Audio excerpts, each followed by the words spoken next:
Manchester City 3, Manchester United nil. Manchester City completely humiliated Manchester United at the Old Trafford. लेकिन यहाँ पे सवाल ये बनता है ना कि क्या ये सरप्राइजिंग था? मेरे लिए तो ये बिल्कुल सरप्राइजिंग नहीं था, लेकिन क्या हम इस तरह की एक डिफीट एक्सपेक्ट कर रहे थे?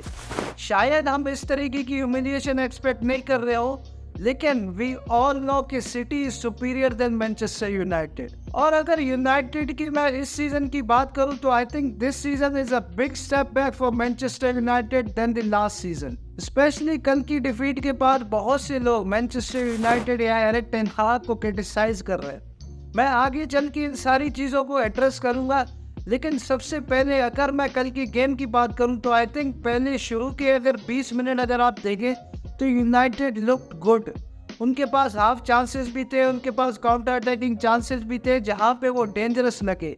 But we all know one thing कि अगर आप मैन सिटी के अगेंस्ट गोल स्कोर नहीं करोगे then there is only one thing, that City will soon score and they will humiliate you, and this is what happened last night. I think अगर आप कल की गेम में या overall अगर आपने यूनाइटेड की गेम में एक चीज़ देखी हो, और एक चीज़ मैं हाईलाइट करना चाहता हूँ कि यूनाइटेड के प्लेयर्स ट्रैक बैक नहीं करते। यूनाइटेड के प्लेयर्स जो है वो एक यूनिट बन के नहीं खेलते। वेयर एज अगर हम दूसरी टीम्स की बात करें, अगर हम सिटी की बात करें, अगर हम रियल मैड्रिड की बात करें, अगर हम आर्सेनल की बात करें, अगर हम किसी और टीम की भी बात करें, तो वो एज अ यूनिट खेलते हैं और आपको लगेगा कि वो ट्रैक बैक भी पीछे करते हैं। वेयर एज अगर यूनाइटेड की टीम को हम देखें तो यूनाइटेड की टीम इन दोनों चीज़ों में से कुछ भी नहीं करती। अगर आप एरिक टेन हाग की कल की गेम की टीम सिलेक्शन देखें तो उनकी कल की गेम की टीम सिलेक्शन बहुत ही गंदी थी। उन्होंने राफेल वरान और रेगुलन दोनों को बेंच किया, और जब उनसे प्रेस कॉन्फ्रेंस में या पोस्ट मैच में जब उनसे पूछा गया कि राफेल वरान और रेगुलन क्यों बेंच हुए, तो उन्होंने कहा कि ये दोनों टेक्निकल डिसीजंस की वजह से बेंच हुए।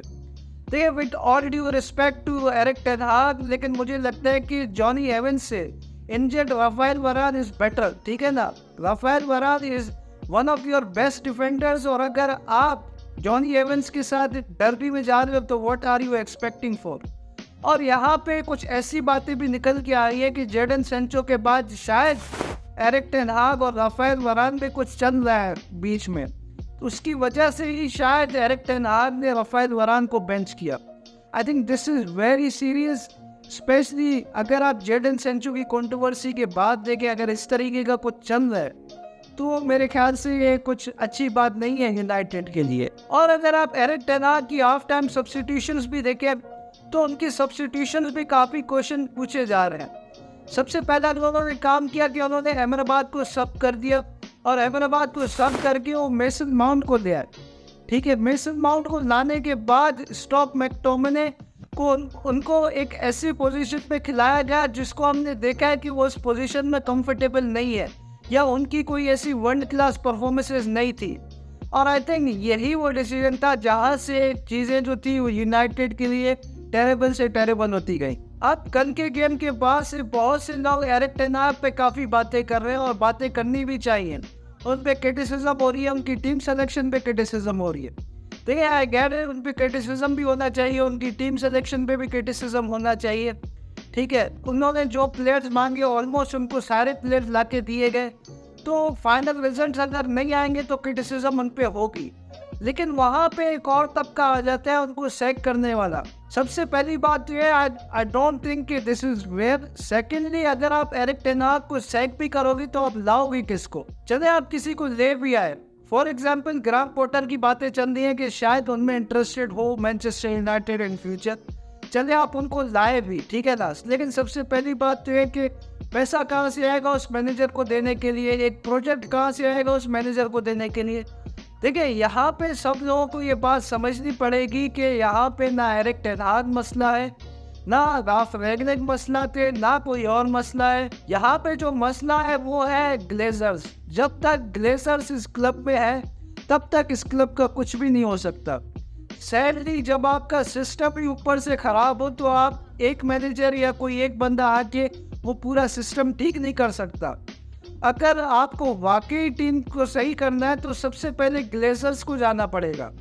ग्लेजर्स के बाद फिर अगर आप किसी और मैनेजर के लिए जाओगे तो फिर वो मैनेजर ठीक कर सकते हैं। वेयर एज मुझे लगता है कि अगर आप एरिक टेन हाग को सैक करके कोई और मैनेजर भी ले आते हो और कल को ग्लेजर्स ही ऊपर बैठे रहते हैं, तो 3 से 4 महीने बाद हम वापस इसी सिचुएशन पे बैठे होंगे और हम वापस यही बात कर रहे होंगे कि उस मैनेजर को कैसे सैक किया जाए। I think Ralf Rangnick was a perfect man for his job, जो उनको जॉब दी गई थी एज अ इंटरिम मैनेजर के बाद से।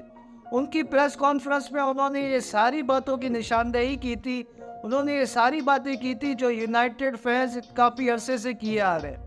और जब वो ये बातें कर रहे थे तो उल्टा उनके ऊपर मीडिया ने क्रिटिसाइज किया था, यूनाइटेड के एक्स प्लेयर्स ने क्रिटिसाइज किया था। और ये छोटी सी वीडियो है कि this is what Ralf Rangnick has to say at that time. If you analyze the situation, it's not that difficult to analyze. The team needs a rebuild, not because some players have to go, but quite a few players have no contracts anymore. Their contracts are expiring. And therefore, for me, it's clear that there will be, I don't know, 6, 7, 8, maybe 10 new players. And then before you sign those players, you need to be aware, how do you want to play? What kind of football does the new manager want to play? And then take it from there and then bring every single player fitting into that kind of profile. So as Ralf Rangnick said कि आपको पूरा system change करना पड़ेगा, आपको आपकी identity जो है वो देखनी पड़ेगी कि आपकी क्या आइडेंटिटी है, आप किस आइडेंटिटी के साथ खेलना चाहते हैं। वेयर एज एक आधा मैनेजर चेंज करने से चीज़ें चेंज नहीं होगी, आपको पूरा सिस्टम चेंज करना पड़ेगा। तो मिलते हैं नेक्स्ट वीडियो में। It's a goodbye from me, until next time, piece.